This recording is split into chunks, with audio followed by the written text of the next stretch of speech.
அனைவருக்கும் வணக்கம். இது உங்கள் சிவில் ஸ்டூட் டிஎன்பிஎஸ்சி சேனல். நம்ம இன்னைக்கு வீடியோல பார்த்தீங்கன்னா, டிஎன்பிஎஸ்சி குரூப் 1 ரிவிஷன்ல இன்னைக்கு லாஸ்ட் டே. ஸோ நாளைக்கு வந்து உங்களுக்கு எக்ஸாமு. ஸோ இன்னைக்கு என்ன பார்க்க போறோம் பார்த்தீங்கன்னா, லீடர்ஸ் பத்தி பார்க்க போறோம். சரியா? லீடர்ஸ். லீடர்ஸ். ஸோ லீடர்ஸ் பத்தி பார்த்தீங்கன்னா, ஐஎன்எம் யூனிட் 8.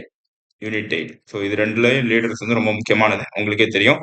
ஸோ லீடர்ஸ படிச்சாலே உங்களுக்கு ஒரு 5 டூ 6 மார்க் வந்து உங்களுக்கு கன்ஃபார்மா வந்து வந்துரும். ஸோ நம்ம சிலபஸ்ல லீடர்ஸ் ஐஎன்எம்ல லீடர்ஸ்ன்னு சொல்லிட்டு தனியாவே டாபிக் இருக்கு. அதே மாதிரி யூனிட் 8லயுமே தனியாவே டாபிக் இருக்கு. அது மாதிரி சோசியல் ரிலிஜியஸ் ரிஃபார்ம் மூவ்மெண்ட் தமிழ்நாட்டுல வள்ளலார், அயோத்திதாசர் பண்டிதர், எம்.சி. ராஜா, ரெட்டைமலை ஸ்ரீனிவாசன், அதே மாதிரி பாத்தீங்கன்னா வைகுண்ட சுவாமிகள், அயோத்திதாசர் பண்டிதர். ஸோ எல்லாமே உங்களுக்கு இம்பார்ட்டன்ட் முக்கியமானது. அதே மாதிரி சவுத் இந்தியன் லிபரல் ஃபெடரேஷன், அதே மாதிரி பாத்தீங்கன்னா மெட்ராஸ் நேட்டிவ் அசோசியேஷன், மெட்ராஸ் மகாஜன சபா எல்லாமே முக்கியமான ஒரு ஆர்கனைசேஷன். இது எல்லாத்தையும் பத்தி தான் இன்னைக்கு வந்து பார்க்க போறோம். டக்குன்னு ஒரு ரிவிஷன் மாதிரி பார்த்தோம்னா இது வந்து ஒரு ரேபிட் ரிவிஷன் மாதிரி இருக்கும். ஸோ இதை பார்த்துட்டு போனா போதும். ஸோ உங்களுக்கு நாளைக்கு கண்டிப்பா கொஸ்டின் இதுல இருந்து கண்டிப்பா வரும். ஸோ எழுத போது உங்களுக்கு சந்தோஷமா இருக்கும். சரியா? ஸோ அதனால வாங்க வீடியோக்குள்ள போலாம். ஸோ ஃபர்ஸ்ட் பாத்தீங்கன்னா பி.ஆர். அம்பேத்கரை பத்தி பார்க்குறோம். ஸோ டக்குன்னு இதுல ஸ்பீடா போயிடும். ஏன்னா ஸ்லோவா போனா உங்களுக்கு போர் அடிச்சிடும். ஸோ டக்குன்னு ஸ்பீட்ல போயிடும். So B.R.. அம்பேத்கர் பாத்தீங்கன்னா பஸ்கிரித் கிஸ்காரணி சபா அப்படின்னு சொல்லிட்டு 1923 வந்து ஆரம்பிச்சிருப்பாரு. அதுக்கடுத்து மகத் சத்தியாகிரகா மகாராஷ்டிரால மகத் சத்தியாகிரகான்னு சொல்லிட்டு ஆரம்பிச்சிருப்பாரு. அதே மாதிரி 3 டைம் ரவுண்ட் டேபிள் கான்ஃபரன்ஸ்ல கலந்துக்குப்பாரு. 1930, 31. ஸோ 31, 32 3 ரவுண்ட் டேபிள் கான்ஃபரன்ஸ்லயும் கலந்துக்கிட்ட ஒரே ஆள் யாருன்னு பாத்தீங்கன்னா பி.ஆர். அம்பேத்கர் அவர்கள். அதுக்கடுத்து 1932. ஸோ இயர் ரொம்ப முக்கியம். 1932ல பூனா பேக்ட் காந்திக்கும் அம்பேத்கரும் நடுவில் இருக்கும். ஸோ நடக்கும் பூனா பேக்ட் 1932 இயர் ரொம்ப முக்கியம். அதுக்கடுத்து இண்டிபெண்டன்ஸ் லேபர் பார்ட்டி 1937லயும் ஷெட்யூல் காஸ்ட் ஃபெடரேஷன் 1942 ரெண்டு அரசியல் கட்சி வந்து ஆரம்பிச்சிருப்பாரு. ஸோ ஒவ்வொரு தலைவர்களும் கட்சி ஏதாச்சும் ஆரம்பிச்சிருந்தா ரொம்ப முக்கியமானது. ஸோ அது எல்லாமே இதுல கவர் பண்ணிட்டோம். ஸோ நீங்க பார்க்க மட்டும் செஞ்சா போதும். இந்த பிடிஎஃப் நம்ம டெலகிராம்லயும் ஷேர் பண்ணிடுவோம். ஸோ நாளைக்கு போறதுக்கு முன்னாடி ஒரு 1 ஹவர் ஸோ 1 ஹவர் எடுத்துக்கோங்க. எல்லாத்தையும் ரீட் பண்ணிட்டு போயிருங்க. ரொம்ப யூஸ்ஃபுல்லா இருக்கும். கண்டிப்பா நாளைக்கு வந்து கொஸ்டின் வந்து இதுல இருந்து அட்லீஸ்ட் ஒரு 10 கொஸ்டினாவது வரும். நாளைக்கு குரூப் 1ல 10 டு 15 கொஸ்டினாவது இதுல இருந்து கண்டிப்பா வரும். ஏன்னா யூனிட் 8லயே உங்க 40 கொஸ்டின் கேட்டுருவாங்க. இந்த 40 கொஸ்டின்ல கண்டிப்பா நம்ம பார்க்க போறதுல கண்டிப்பா ஒரு 10 டு 12 கொஸ்டினாவது வரும். அதே மாதிரி ஐஎன்எம்ல ஒரு 5 டு 6 கொஸ்டினாவது வரும். ஸோ 15 டு 20 கொஸ்டின் வந்து கண்டிப்பா இந்த பிடிஎஃப்ல இருந்தே வரும். ஸோ அதனால இதை எக்ஸாமுக்கு போறதுக்கு முன்னாடி ஒரு 1 ஹவர் படிச்சுட்டு போயிருங்க. இந்த பிடிஎஃப் நம்ம டெலகிராம்ல ஷேர் பண்ணிடுவோம். ஸோ அப்ப 2 பொலிட்டிக்கல் பார்ட்டி ஆரம்பிச்சிருப்பார் அம்பேத்கர். ஒன்னு இண்டிபெண்டன்ஸ் லேபர் பார்ட்டி, இன்னொன்னு ஷெட்யூல் காஸ்ட் ஃபெடரேஷன். சரி, அதுக்கடுத்து பாத்தீங்கன்னா few important works of doctor B R. Ambedkar. So ரொம்ப முக்கியம். மூக் நாயக் அப்படின்னு சொல்லிட்டு ஒரு வீக்லி வார இதழ் ஒன்னு ஆரம்பிச்சிருப்பாரு. அதே மாதிரி ஜனதா அப்படின்னு சொல்லிட்டு வீக்லி வந்து ஆரம்பிச்சிருப்பாரு. இது அடிக்கடி மேட்ச் தி ஃபாலோயிங்ல நியூஸ் பேப்பர் ஆத்தர் எடிட்டர் வந்து கேட்பாங்க. ஸோ அதனால நான் வச்சுப்பாங்க. மூக் நாயக் வார இதழ், அதே மாதிரி ஜனதா வார இதழ். சரி, அதே மாதிரி பாத்தீங்கன்னா அனிகலேஷன் ஆஃப் கேஸ்ட் அப்படின்னு சொல்லிட்டு ஒரு புக் வந்து எழுதியிருப்பார். ரொம்ப முக்கியமானது அனிகலேஷன் ஆஃப் கேஸ்ட். கேஸ்ட்னு வந்துட்டாலே உங்களுக்கு வந்து பி.ஆர். அம்பேத்கர் அவர்கள் தான்.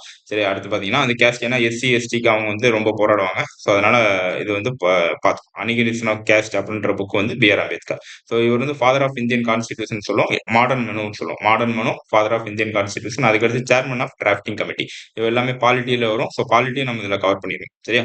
So father of Indian constitution, modern Manu அப்படின்னு சொல்லி இது வந்து இந்த வார்த்தை நல்லா நோட் பண்ணிக்கோங்க. Who is called as modern மனுன்னு கேட்பாங்க. பி.ஆர். அம்பேத்கர். அதே மாதிரி இவர் வந்து சேர்மன் ஆஃப் டிராஃப்டிங் கமிட்டி. சரி, அப்போ political organisation 2 independence labour party, schedule caste federation. இந்த 2 பாயிண்ட் ரொம்ப அடிக்கடி எக்ஸாம்ல வந்து கேட்பாங்க. சரியா?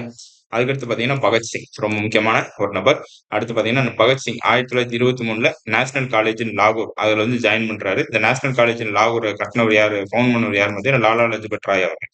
ஸோ லாலா லஜபத் ராய்ல லால் பால் பால் அப்படின்னு சொல்லுவோம். லால் பால் பால். ஸோ இவங்க 3 பேரும் தீவிரவாதிகள். ஸோ தீவிரவாத இயக்கத்தை சேர்ந்தவர் லால் பால் பால். ஸோ லால்னா லாலா லஜபத் ராய், பால்னா பாலகங்காதர, பால்னா பிபின் சந்திரா. சரியா?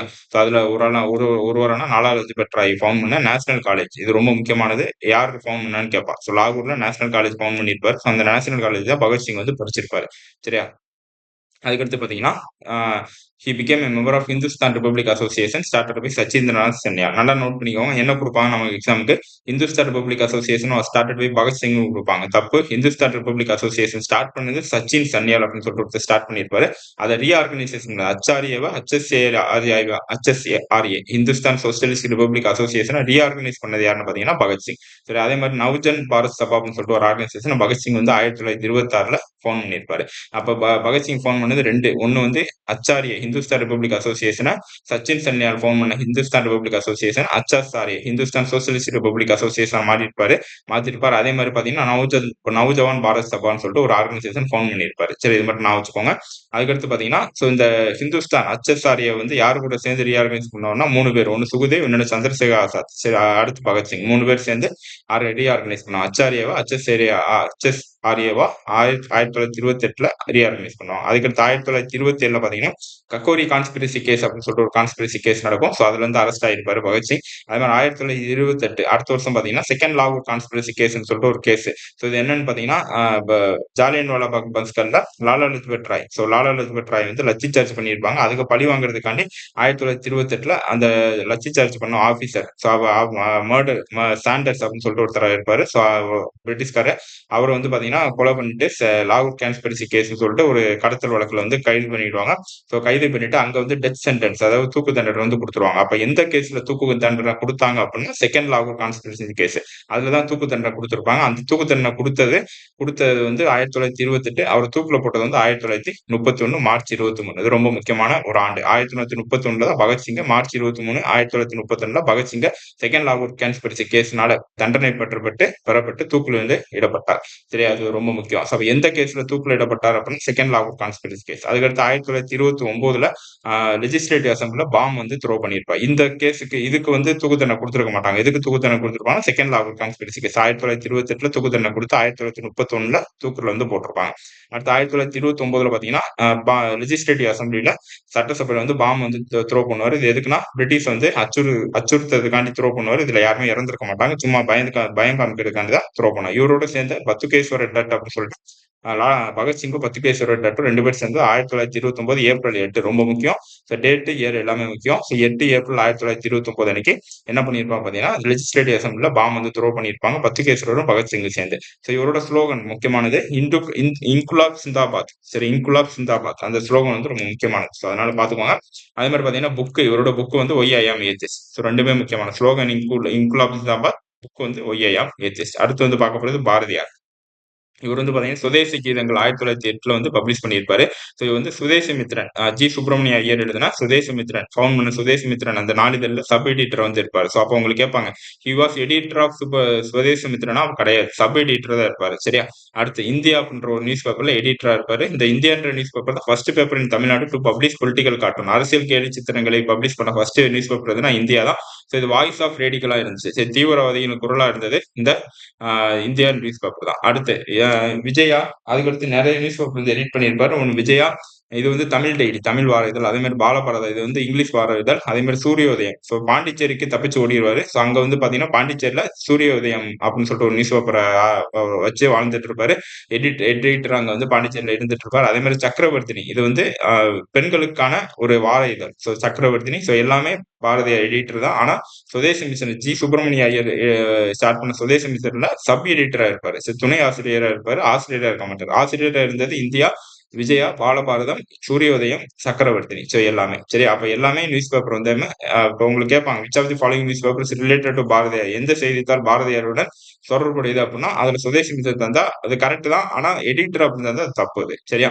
நான் நோட் பண்ணிக்கோ. அதே மாதிரி 1908ல ஸ்வராஜ் டே அப்படின்னு சொல்லிட்டு பிபின் சந்திர பால், ஸோ அவர் வந்து ஜெயில போட்டிருப்பான். அவர் ரிலீஸ் ஆன தேதி அவர் பாத்தீங்கன்னா அவர் ரிலீஸ் ஆயிருப்பாரு. அந்த நாள் 1908ல பாரதியார், விஓசி எல்லாமே சுப்பிரமணிய சிவா எல்லாமே சேர்ந்து 1908ல ஸ்வராஜ் டே அப்படின்னு சுயராஜ்ய நாள் அப்படின்னு சொல்லிட்டு கொண்டாடுவாங்க. ஸோ இது ரொம்ப முக்கியமானது. வருடம் எல்லாமே முக்கியமானது. யார் ரிலீஸுக்கு? பிபின் சந்திரபால் ரிலீஸ் பண்ணதுக்கு. அடுத்து பாத்தீங்கன்னா பாண்டிச்சேரிக்கு வந்து எஸ்கேப் ஆயிடுவாரு. பாண்டிச்சேரியில தான் பாண்டிச்சேரியில வந்து எஸ்கேப் ஆயிட்டு சில நாள் தங்கிட்டு அதுக்கடுத்து வந்து கடலூர் அதுல வந்து என்டர் ஆவாரு. சில நாள் பாண்டிச்சேரியில தங்கிட்டு அதுக்கடுத்து கடலூர் அப்படின்னு சொல்லிட்டு வருவாரு. ஸோ கடலூர் பிரிட்டிஷ் இந்தியா அது ஆட்சி செஞ்ச கடலூர்ல வருவாரு. ஸோ கடலூர்ல வந்ததுக்கு பிரிட்டிஷ் வந்து அவரை கைது பண்ணிடுவாங்க. அதே மாதிரி பாத்தீங்கன்னா 1905ல நடந்த பனாரஸ் காங்கிரஸ் மாநாட்டிலையும் 1907ல நடந்த சூரத் காங்கிரஸ் மாநாட்டிலையும் பங்கு பெற்றிருப்பார். அப்ப பாரதியார் பங்கு கொண்ட 2 காங்கிரஸ் மாநாடுகள், ஒன்னு 1905 பனாரஸ், இன்னொன்னு 1907 சூரத். சரி, அதே மாதிரி சிஸ்டர் நிவேதிதா. நிவேதிதா யாருன்னு பாத்தீங்கன்னா சுவாமி விவேகானந்தரோட சிஷ்யை. சோ அவங்க தான் சிஸ்டர் நிவேதிதா தான் யாருன்னா பாரதியாரோட குருமுனி அப்படின்னு சொல்லுவோம். சோ அப்ப நல்லா நோட் பண்ணிக்கோங்க. நிவேதிதா சுவாமி விவேகானந்தரோட சிஷ்யை, அதே மாதிரி பாரதியாரோட குருமணி. சரியா? சோ அதே மாதிரி பாத்தீங்கன்னா இவர் பாலகங்கா திலகர் எழுதின டெனன்ஸ் ஆஃப் நியூ பார்ட்டி அப்படின்னு சொல்லிட்டு ஒரு புக் இருக்கும். அதை வந்து தமிழ்ல டிரான்ஸ்லேட் பண்ணது யாருன்னு பாத்தீங்கன்னா பாரதியார். சரி, ரொம்ப முக்கியமானது. அப்ப பாலகங்கா திலகரோட டெனன்ஸ் ஆஃப் நியூ பார்ட்டி அப்படின்னு சொல்லிட்டு அந்த புக்கை டிரான்ஸ்லேட் பண்ணது யாருன்னா பாரதியார். சரி, அதனால நோட் பண்ணிக்கோங்க. இந்த ஸ்டேட்மெண்ட் நோட் பண்ணிக்கோங்க. இது புக்ல இருக்கு. ஆணும் பெண்ணும் சமமாக கருதப்பட்டால் மட்டுமே இவ்வுலகம் அறிவு மற்றும் புத்தி கூர்மையால் சிறப்பு பெறும். இது சொன்னவர் பாத்தீங்கன்னா சுப்பிரமணிய பாரதியார். ஆணும் பெண்ணும் சமமாக கருதப்பட்டால் மட்டுமே இவ்வுலகம் அறிவு மற்றும் புத்தி கூர்மையில் சிறப்புறும். சோ இது வந்து சுப்பிரமணிய பாரதியார் சொன்னது.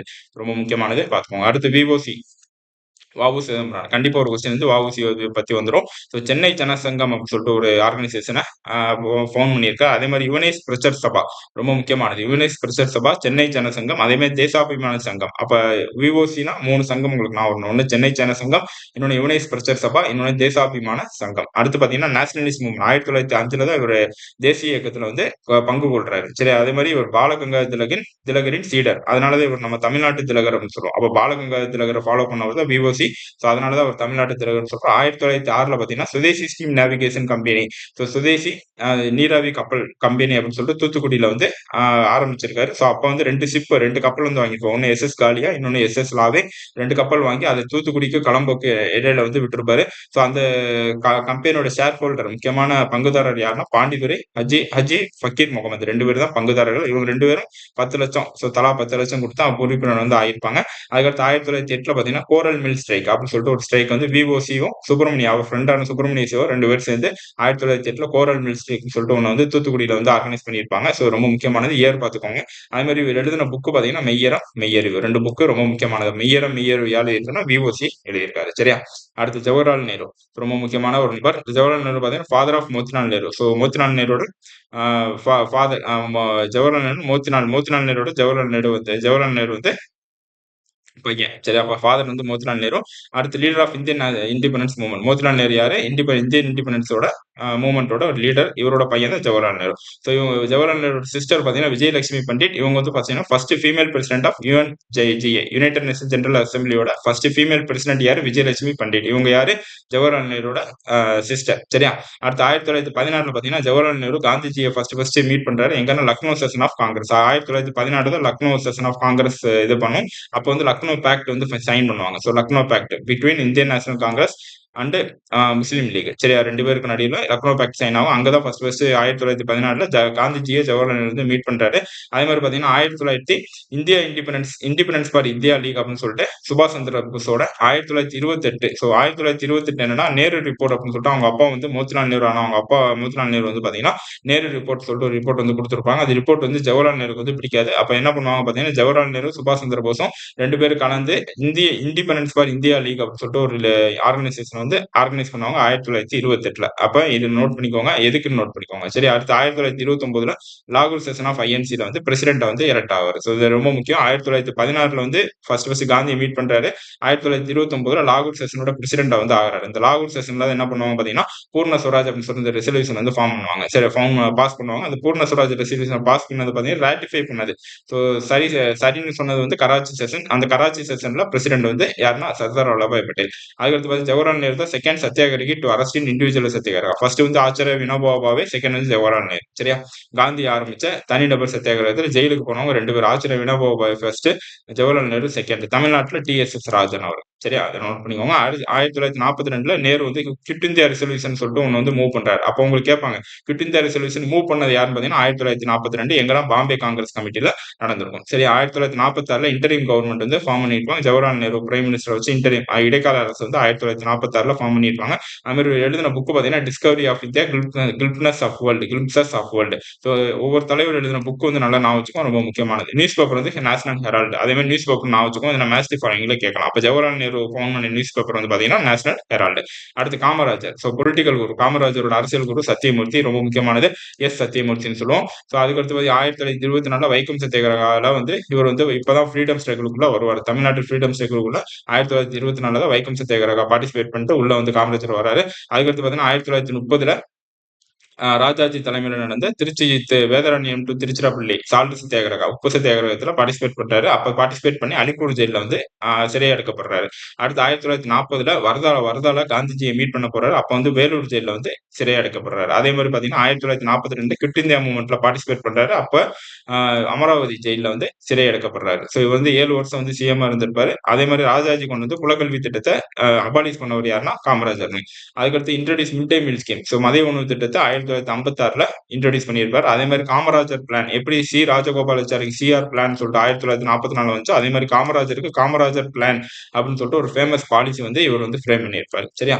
அடுத்து மௌலானா அபுல் கலாம் ஆசாத் ரொம்ப முக்கியமான நபர். இவர் வந்து எங்க பிறந்திருப்பாருன்னா ஒட்டாமன் எம்பையர், இந்தியாவில பிறந்தவர் இல்ல, மெக்கா ஒட்டாமன் எம்பையர்ல பிறந்தவர். ஸோ இவர் வந்து Khilafat movement, Gandhi lands, Gandhi leader, Gandhi plus இவர் வந்து 2 பேருமே லீடரா இருந்திருப்பாங்க. கிலாஃபத் மூவ்மெண்ட்டுக்கு ரொம்ப முக்கியமான மூவ்மெண்ட் இது. அடுத்து 1923ல youngest person, so president of ஐஎன்சியோட தலைவரா, யங்கஸ்ட் தலைவர், இளம் தலைவர் வந்து 1923ல செலக்ட் ஆவாரு. அதுக்கடுத்து பாத்தீங்கன்னா 1940ல இருந்து 45 வரைக்கும் பிரசிடென்ட் ஆஃப் ஐஎன்சியா இருப்பார். இந்த 1940, 45 என்ன நடக்கும் பாத்தீங்கன்னா குவிட் இந்தியா மூவ்மெண்ட் வந்து நடக்கும். அதே மாதிரி நியூஸ் பேப்பர் 2, ஒன்னு அல் ஹிலால், இன்னொன்னு அல் பலாக். ஸோ அல் ஹிலால் எதுக்குன்னா ஹிந்து முஸ்லீம் யூனிட்டிக்காண்டி அல் ஹிலால் அப்படின்னு நியூஸ் பேப்பர் வந்து ஃபவுண்ட் பண்ணியிருப்பார். அதே மாதிரி அல் பலாக் அப்படின்னு சொல்லிட்டு நியூஸ் பேப்பரை ஃபார்ம் பண்ணியிருப்பார். அதே மாதிரி இவர் எழுதின புக் 2, ஒன்னு இந்தியா வின்ஸ் ஃப்ரீடம், இன்னொன்னு குபார் இ கதீர். ஸோ இது 2 புக்குமே முக்கியம். குபார் இ கதீர், இந்தியா வின்ஸ் ஃப்ரீடம், ரெண்டுமே இவர் எழுதின புக்கு. சரி, அவ்வளவுதான். அடுத்து பாத்தீங்கன்னா தந்தை பெரியார். ஸோ தந்தை பெரியார் ரொம்ப முக்கியமான நபர். இதுல இருந்து 3 கொஸ்டின், இவர் இருந்து 3 கொஸ்டின் வந்து கேட்டுருவாங்க தந்தை பெரியார் பத்தி. ஸோ இவர் வந்து 1917 முதல் 19 வரை சேர்மன், ஈரோடு முனிசிபாலிட்டி சேர்மனா வந்து இருந்திருக்காரு. 1919ல வெளியே வந்து காங்கிரஸ்ல ஜாயின் பண்றாரு. 1925ல ரொம்ப நாள் வந்து ஒரு தீர்மானம், அதாவது பெண்களுக்கு வந்து சம உரிமை அப்படின்னு சொல்லிட்டு அந்த தீர்மானம் வந்து ரிசர்வேஷன், அந்த தீர்மானம் வந்து சொல்லிட்டே இருப்பாரு, யாருமே கேட்க மாட்டாங்க. அப்ப 1925ல காஞ்சிபுரம் காங்கிரஸ் செஷன்ல இருந்து வெளியே வந்து சுயமரியாதை இயக்கம் சொல்லக்கூடிய செல்ஃப் ரெஸ்பெக்ட் மூவ்மெண்ட் வந்து லான்ச் பண்ணுவாரு. இந்த செல்ஃப் ரெஸ்பெக்ட் மூவ்மெண்டோட அபிஷியல் நியூஸ் பேப்பர் வந்து குடியரசு. அப்ப நியூஸ் பேப்பர் வந்து ஒரு 5 நியூஸ் பேப்பர் லான்ச் பண்ணியிருப்பார். குடியரசு, ரிவோல்ட், புரட்சி, பகுத்தறிவு, விடுதலை. ஸோ எப்படி நான் வச்சுக்கணும் பாத்தீங்கன்னா கேபிஆர் நான் வச்சுக்கோங்க. கேபிஆர் குடியரசு, பகுத்தறிவு, குடியரசு, கேஆர்பி குடியரசு, ரிவோல்ட், புரட்சி, சரி கேஆர்பி குடியரசு, ரிவோல்ட், புரட்சி. ஸோ இது ஒரு நான் வச்சுக்கோங்க. அதே மாதிரி பகுத்தறிவு, விடுதலை. அறிவு இருக்கிறவங்க விடுதலை படம் பார்க்க மாட்டாங்க நான் வச்சுக்கோங்க. ஸோ விடுதலை படம் இருக்குல்ல ஒரு படம், ஸோ அறிவு இருக்கிறவங்க விடுதலை படம் பார்க்க மாட்டாங்க. அப்ப கேஆர்பி அப்படின்னா கேக்கு குடியரசு, ஆருக்கு ரிவோல்ட், பிக்கு புரட்சி, அதே மாதிரி பகுத்தறிவு, பிக்கு பகுத்தறிவு, விக்கு விடுதலை. சரியா? இது மாதிரி 25, 28, 33, 34, 35. ஸோ இந்த மாதிரி நான் வச்சுக்கோங்க. குடியரசு தான் சுயமரியாதை இயக்கத்தின் அதிகாரப்பூர்வ செய்தித்தாள். சரியா? அப்ப சுயமரியாதை இயக்கம் மொத்தம் மொத்தம் 4 நடந்திருக்கும். சரி, மொத்தம் 4 நடந்திருக்கும். எங்கெங்கன்னா பாத்தீங்கன்னா செங்கல்பட்டு, இந்த ஏற்கனவே ஒரு ஷார்ட்ஸ் போட்டிருக்கோம் இதுக்கு, செங்கல்பட்டு, ஈரோடு, விருதுநகர், சேலம். சரி, செங்கல்பட்டுல வந்து 1929 நடந்திருக்கும். WPA சவுந்தரபாண்டியன் தலைமையில ஃபர்ஸ்ட் சுயமரியாதை இயக்க மாநாடு நடந்திருக்கும். ஈல பாத்தீங்கன்னா ஈரோடு, செகண்ட் வந்து ஈரோடு, தேர்ட் வந்து விருதுநகர், ஃபோர்த் வந்து சேலம். 1944 சேலம் கான்ஃபரன்ஸ் தான் பாத்தீங்கன்னா ஜஸ்டிஸ் பார்ட்டி வந்து திராவிட கழகமா மாறும். சரி, இது மட்டும் நான் வச்சுக்கோங்க. அடுத்து பாத்தீங்கன்னா சித்திரபுத்திரன் அப்படின்னு சொல்லிட்டு ஒரு புனைப்பெயர்ல வந்து நிறைய போயம் வந்து எழுதியிருப்பார். நல்லா நான் வச்சுக்கோங்க. அதே மாதிரி அம்பேத்கர் எழுதின அந்த அனிகிலேஷன் ஆஃப் கேஸ்ட். ஸோ அம்பேத்கர்ல பார்த்தோம் அனிகிலேஷன் ஆஃப் கேஸ்ட் யார் எழுதுனா அம்பேத்கர். அவர் எழுதின அனிகிலேஷன் ஆஃப் கேஸ்ட் வந்து தமிழ்ல டிரான்ஸ்லேட் பண்ணது யாருன்னா பெரியார். அதே மாதிரி 1937, 39 ஆன்டி ஹிந்தி அஜிடேஷன், ராஜாஜி கொண்டு வந்த ஹிந்தியை வந்து பாத்தீங்கன்னா ஆன்டி ஹிந்தி அஜிடேஷன், அந்த ஹிந்தியை ஒழிக்குமாறு போராட்டம் வந்து பண்ணியிருப்பாரு. அதே மாதிரி 1938ல அந்த போராட்டம் ஹிந்தி ஆன்டி ஹிந்தி அஜிடேஷன்ல பங்கு பண்றதுக்காக பிரிட்டிஷ் வந்து அவர் அரெஸ்ட் பண்ணியிருப்பாங்க. அரெஸ்ட் பண்ணி ஜெயில போட்டிருப்பாங்க. அதே வருஷம் 1938 ஜெயில இருக்க போதே பிரசிடென்ட் ஆஃப் ஜஸ்டிஸ் பார்ட்டியா எலெக்ட் ஆவார். சரி, இது ரொம்ப முக்கியம். ஜஸ்டிஸ் பார்ட்டியோட பிரசிடென்ட் எலெக்ட் ஆன வருஷம் 1938. 1944 justice party Dravida Kazhagam Salem conference, அதாவது 4வது சுயமரியாதை இயக்க கான்ஃபரன்ஸ் சேலத்தில் நடக்கும். அங்கதான் 1944 ஜஸ்டிஸ் பார்ட்டி திராவிட கழகமா மாறும். இவர் எழுதின புக் வந்து why the woman is enslaved, ரொம்ப முக்கியமானது. Why the woman is enslaved. சரி, இந்த புக் வந்து பாத்துக்கோங்க. அனிகிலேஷன் ஆஃப் கேஸ்ட் அம்பேத்கர் எழுதின புக் தமிழ்ல டிரான்ஸ்லேட் பண்ணதும் பெரியார் தான். அவர் எழுதின book Y the woman is என்ஸ்லேவ்டு. அதுக்கடுத்து பாத்தீங்கன்னா 1989ல ஹிந்து சக்சஷன் தமிழ்நாடு அமெண்ட்மெண்ட் ஆக்ட்னு சொல்லிட்டு ஒரு ஆக்ட் வந்து பாஸ் ஆகும். அதே மாதிரி இவர் இந்த ஆக்டுக்காண்டி அவர் வந்து போராடி இருந்திருப்பார், ரொம்ப சந்தோஷப்படுவாரு. அதுக்கடுத்து பாத்தீங்கன்னா 1938ல இவர் ஜெயில இருக்கும் போது ஒரு கான்ஃபரன்ஸ் வந்து நடைபெறும். தமிழ்நாடு உமன்ஸ் கான்ஃபரன்ஸ் சொல்லிட்டு நடைபெறும். அந்த கான்ஃபரன்ஸ்ல தான் அவருக்கு வந்து பெரியார் ஈவி ராமசாமிக்கு பெரியார் அப்படின்னு சொல்லிட்டு ஒரு பட்டத்தை வந்து 1938ல தமிழ்நாடு உமன் கான்ஃபரன்ஸ், அகில இந்திய பெண்கள் மாநாட்டில் 1938ல தருவாங்க. அதே மாதிரி ஒரு சாக்ரேட்ஸ் ஆஃப் சவுத் ஏசியா அப்படின்னு சொல்லுவோம், சாக்ரேட்ஸ் ஆஃப் தென்னிந்தியா. ஸோ யாருன்னா யுனெஸ்கோ வந்து சொல்லியிருப்பாங்க, யாருன்னா பெரியார் வந்து சொல்லியிருப்பாங்க. அடுத்து பார்க்க போறது ராஜாஜி. இவர் பார்த்தீங்கன்னா 1906ல காங்கிரஸ் செஷன் கல்கட்டால அட்டன் பண்றாரு. 1907ல சூரத் காங்கிரஸ் அட்டன் பண்றாரு. 1916ல ஹோம் ரூல் லீக் ஜாயின் பண்றாரு. சரி, 1924 திருச்செங்கோடு ஆசிரமம் சொல்லிட்டு ஒரு ஆசிரமத்தை வந்து ஆரம்பிக்கிறார். 1930ல தமிழ்நாடு காங்கிரஸ் கமிட்டியோட பிரசிடென்டா வந்து ஆகிறாரு. அதே மாதிரி 1930 எப்படி 1930 இந்தியா முழுவதும் சால்ட் சத்தியாகிரகம் காந்தி பண்றாரு, அதே மாதிரி தமிழ்நாட்டில் திருச்சிராப்பள்ளி டு வேதாரண்யம் டு திருச்சிராப்பள்ளி உப்பு சத்தியாகிரகம் பண்ணியிருப்பாரு. அந்த உப்பு சத்தியாகிரகத்துல 2 பாட்டு ஃபேமஸா இருக்கும். ஒண்ணு பாரதியார் எழுதின அச்சமில்லை அச்சமில்லை, இன்னொன்னு நாமக்கல் கவிஞர் ராமலிங்கன் எழுதுற கத்தியின்றி ரத்தமின்றி யுத்தம் ஒன்று வருது. அப்ப 2 பாட்டுமே எதுலன்னா வேதாரண்யம் சால்ட் சத்தியாகிரகம்ல ரொம்ப முக்கியமான ஒரு பாட்டு.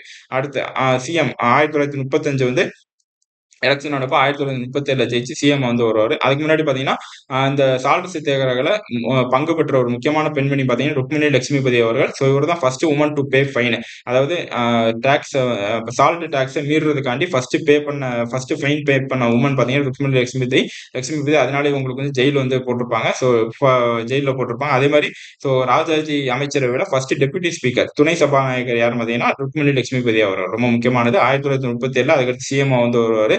ஸோ இன்ட்ரோடியூஸ் காந்தி வர்தா, அதை அந்த 1937 சிஎம் ஆன பிறகு வர்தா ஸ்கீம், அந்த காந்தியோட வர்தா ஸ்கீம் ஆஃப் எஜுகேஷனை ஸ்கூல்ல இன்ட்ரோடியூஸ் பண்ணுவாரு. அதே மாதிரி கிட் இந்தியா மூவ்மெண்ட் அப்போஸ் பண்ணியிருக்காரு. நல்லா நோட் பண்ணிக்கோங்க. காந்தியோட கிட் இந்தியா மூவ்மெண்ட் அப்போஸ் பண்ணவர் ராஜாஜி. அப்ப இந்த ஸ்டேட்மெண்ட் கொடுத்தா கரெக்ட்.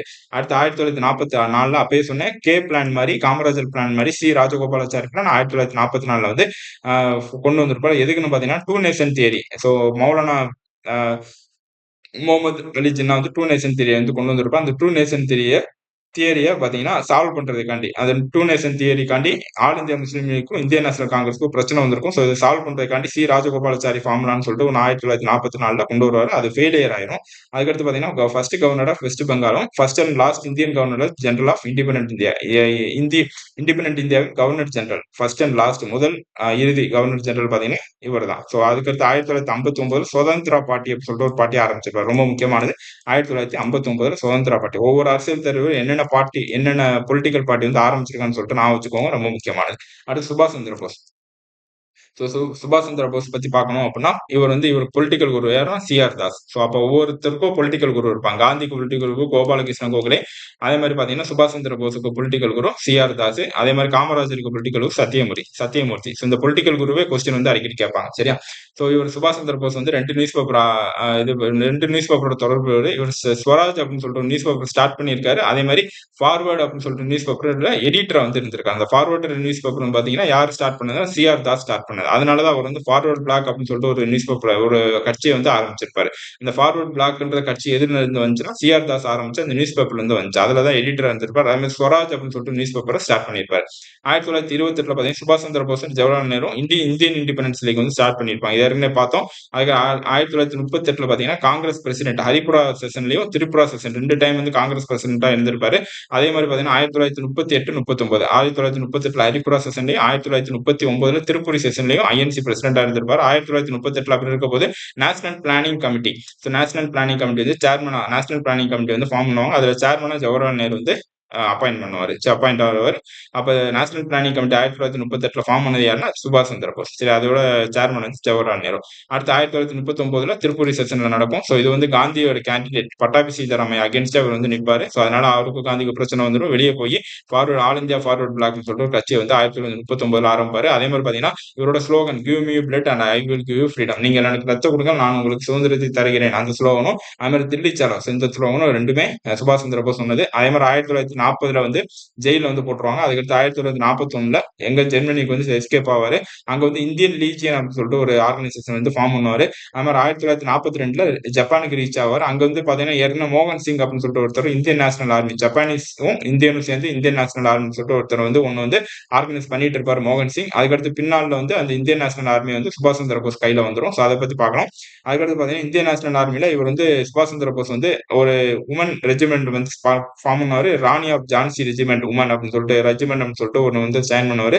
ஸோ அந்த ராணி ஆஃப் ஜான்சி ரெஜிமெண்ட்டுக்கு தலைவராக யார் இருப்பாங்க பாத்தீங்கன்னா அம்மு சுவாமிநாதன். ஸோ இவங்க யாருன்னா டாக்டர் லட்சுமி, கேப்டன் லட்சுமி சீகல் இருப்பாங்க. இவங்க யாருன்னா அம்மு சுவாமிநாதன், ஃப்ரீடம் ஃபைட்டர் அம்மு சுவாமிநாதனோட பொண்ணு தான் டாக்டர் லட்சுமி சீகல். ஸோ அவங்க தான் இந்த ராணி ஆஃப் ஜான்சி ரெஜிமெண்ட்டுக்கு கமாண்டர் இருப்பாங்க. ரொம்ப முக்கியமானது.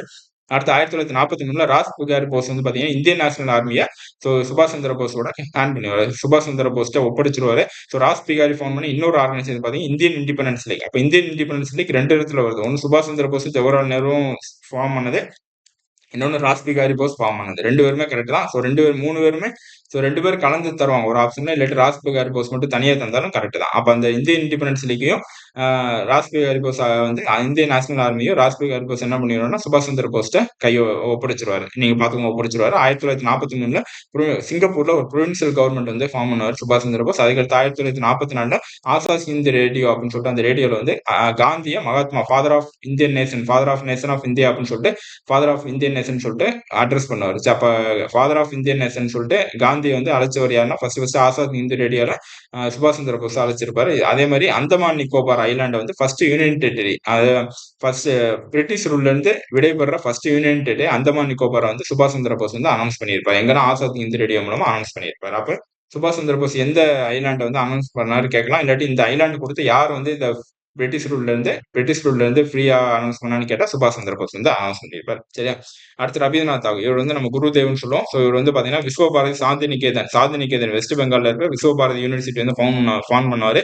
ஸோ இது வந்து கரண்ட் அஃபேர்ஸ்ல வந்துச்சு. ஏன் வந்துச்சுன்னா யுனெஸ்கோ வந்து வேர்ல்டு ஹெரிடேஜ் சைட்டை வந்து அனௌன்ஸ் பண்ணியிருக்காங்க. விஸ்வபாரதி சாந்திநிகேதன், அதனால கரண்ட் அஃபேர்ஸ்ல வந்துச்சு. இது வந்து ரொம்ப முக்கியமானது பாத்துக்கோங்க. ஸோ அதுக்கடுத்து பாத்தீங்கன்னா பானு சிம்ஹா, எப்படி வந்து பெரியார் வந்து பாத்தீங்கன்னா சித்திரபுத்திரன் அப்படின்னு சொல்லிட்டு அந்த பெண் நேம்ல வந்து போயம் எழுதினாரோ அதே மாதிரி இவர் வந்து பானு சிம்ஹா அப்படின்னு சொல்லிட்டு ஒரு புக் பெண் நேம்ல வந்து போயத்தை வந்து எழுதியிருப்பாரு. அதே மாதிரி நேஷனல் ஆந்தம் இந்தியாவுக்கும் பங்களாதேஷுக்கும் நேஷனல் ஆந்தம் வந்து எழுதியிருப்பாரு. இவர் எழுதின புக்கு கீதாஞ்சலி. சரியா? ரொம்ப முக்கியமான ஒரு புக்கு. ஸோ அதுக்காண்டி ஃபர்ஸ்ட் நோபல் பிரைஸ் லிட்டரேச்சர்ல ஃபர்ஸ்ட் நோபல் பிரைஸ் வாங்கினது இந்த கீதாஞ்சலிக்கு வாங்கியிருப்பார். First Indian to get Nobel prize in literature was Rabindranath Tagore for his book Gitanjali. சரியா? அடுத்த start Raksha Bandhan. So partition of Bengal 1905ல பார்ட்டிஷன் ஆஃப் பெங்கால் வங்க பிரிவினை வரும். அந்த வங்க பிரிவினை அகேன்ஸ்டா என்ன பண்ணுவார் பார்த்தீங்கன்னா ரக்ஷா பந்தனம் சொல்லிட்டு ஒரு ஃபெஸ்டிவல் வந்து ஆர்கனைஸ் பண்ணுவாரு. ஸோ இது உங்களுக்கு ராக்கி அது தெரியும் உங்களுக்கு, கையில கட்டுறது, பிரதர்ஸ் அண்ட் சிஸ்டர்ஸ் சொல்லிட்டு கையில வந்து கட்டுறது. அதே மாதிரி ஜாலியன்வாலாபாக் மஸ்கர் வந்து நடந்துட்டு இருக்கும். அதுக்கு வந்து அகேன்ஸ்டா என்ன பண்ணுவார் பார்த்தீங்கன்னா அவர் வாங்கின அந்த சர்பட்டத்தை நைட் குட்டை வந்து என்ன பண்ணிடுவார் திருப்பி கொடுத்துருவாரு பிரிட்டிஷ்ட. சரி, இது ரொம்ப முக்கியமான ரவீந்திரநாத் தாகூர். அதுக்கடுத்து பாலகங்காதர திலக். ஸோ இவர் நம்ம லோக்மானியான்னு சொல்லுவோம். ஃபாதர் ஆஃப் இந்தியன் அண்ட்ரஸ்ட் அப்படின்னு சொல்லுவோம். அவர் சொன்ன யாருன்னா வேலண்டைன் சிரோல் அவர்கள் தான் பாலகங்காதர திலக். அவரோட புக்ல வந்து ஃபாதர் ஆஃப் இந்தியன் அண்ட்ரஸ்ட் சொல்லிட்டு சொல்லியிருப்பாரு. அப்ப இவரோட ஸ்லோகன் பாத்தீங்கன்னா Suraj is my birth right. So எப்படி சுபாஷ் சந்திர போஸ் வந்து 2 ஸ்லோகன் சொன்னாலும் தில்லி சாலோ, அதே மாதிரி பாத்தீங்கன்னா கிவ் மீ யுவர் பிரெத், நீங்கள் எனக்கு ரத்தத்தை தாருங்கள் நான் உங்களுக்கு சுதந்திரம் தருகிறேன்னு சொல்லிட்டு சுபாஷ் சந்திர போஸ் சொன்னாலும் அதே மாதிரி ஒரு ஸ்லோகன் ஒன்று சொல்லியிருப்பாரு.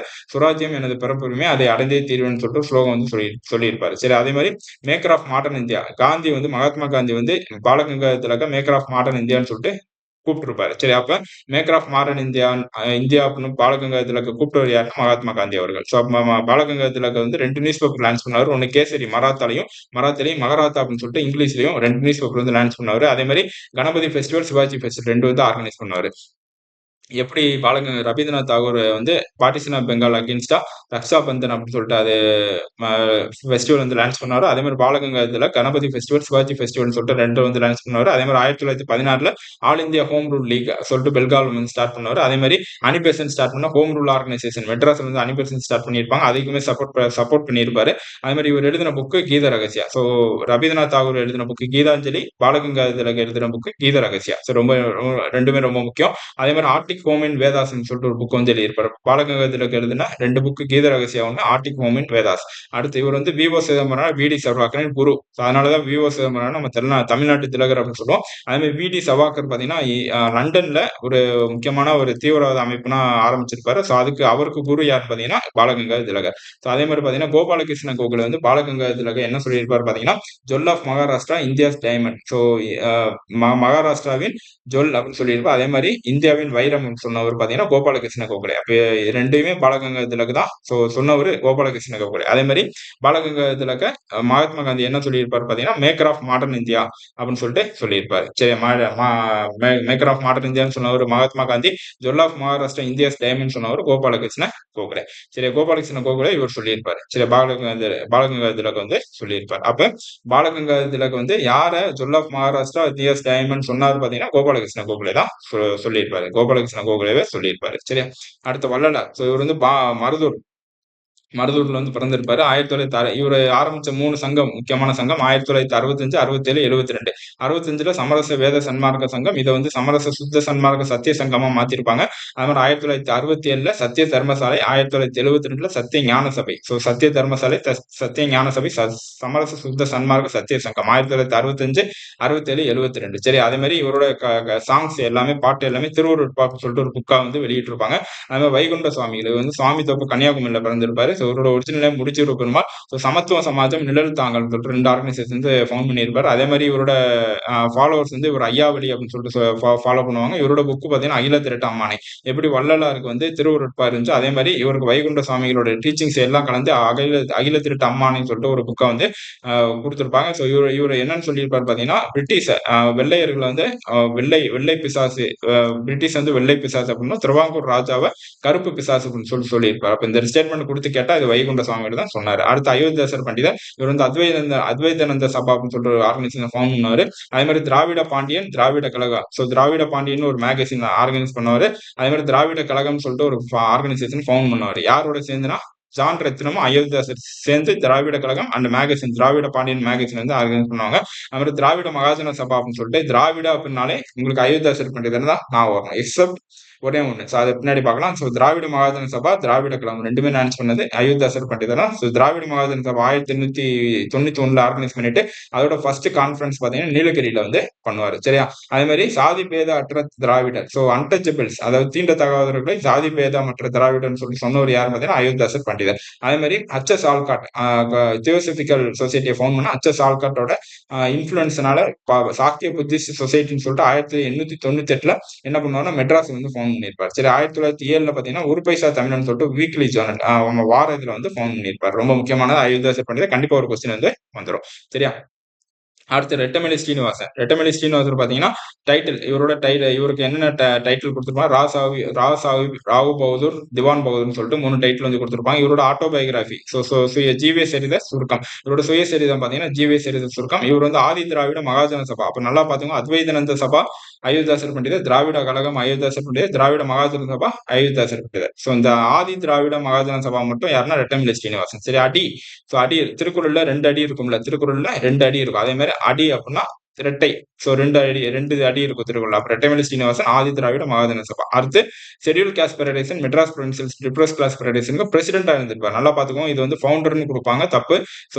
ஷெட்யூல் காஸ்ட் ஃபெடரேஷனுக்கும் மெட்ராஸ் ப்ரொவின்சியல் டிப்ரஸ் கிளாஸ் ஃபெடரேஷனுக்கும் பிரசிடென்டா வந்திருப்பார். அதே மாதிரி பூனா பேக்டோட சிக்னேட்டரி 1932ல மகாத்மா காந்திக்கும் வந்து மகாத்மா காந்திக்கும் அம்பேத்கருக்கு வந்து பூனா பேக்ட் வந்து சைன் ஆகும். அதுல என்ன பண்ணிருப்பாரு பாத்தீங்கன்னா இவரோட சிக்னேட்டரி இருந்திருப்பாரு. அதே மாதிரி ரவுண்ட் டேபிள் கான்ஃபரன்ஸ் 1930-31ல ரவுண்ட் டேபிள் கான்ஃபரன்ஸ்ல first and second round table கான்ஃபரன்ஸ்ல அம்பேத்கரோட சேர்ந்து பார்ட்டிசிபேட் பண்ணிருப்பாரு ரெட்டமலை ஸ்ரீனிவாசன். அது MC ராஜா.